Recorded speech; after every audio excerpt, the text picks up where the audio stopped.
আমার ভাগ্যটা কি এতই খারাপ? আমি কি কোনোদিন ভালো মনের মানুষ পাবো না?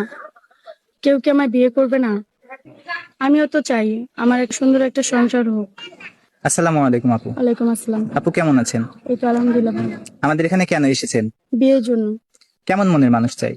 সে যেমনই হোক না কেন, আমি একজন ভালো মনের মানুষ চাই। তার বয়স যদি বেশি হয়, সে যদি প্রবাসী থাকে, তার বাসায় যদি বউ বাচ্চা থাকে। আমার কোনো আপত্তি নেই। আপু আপনার নাম? আমার নাম আখি। বাসা? খুলনা বাগেরহাট। বাসায় কে কে আছে? আমার বাসায় শুধু আমার মা আছেন, বাবা মারা গেছেন। আপনার সাথে যোগাযোগ করবে কিভাবে? আপনাদের মাধ্যমে। সুপ্রিয় দর্শক, ক্যামেরার সামনে একটি আপুকে দেখতে পাচ্ছেন। আপু আমাদের এখানে বিয়ের জন্য এসেছেন। কোনো ভাই যদি আপুটির দায়িত্ব নিতে চান, আপুকে বিয়ে করতে চান, স্ক্রিনে একটি নাম্বার দেখতে পাচ্ছেন। নাম্বারে ইমো, হোয়াটসঅ্যাপ দুটোই আছে। আপুটির ছবি স্ক্রিনশট দিয়ে পাঠিয়ে দিবেন, আমরা আপুর সাথে আপনার যোগাযোগ করিয়ে দিব। আপু নামাজ পড়া হয়? জি। ঠিক আছে আপু, ভালো থাকবেন। আসসালামু আলাইকুম। ওয়ালাইকুম আসসালাম।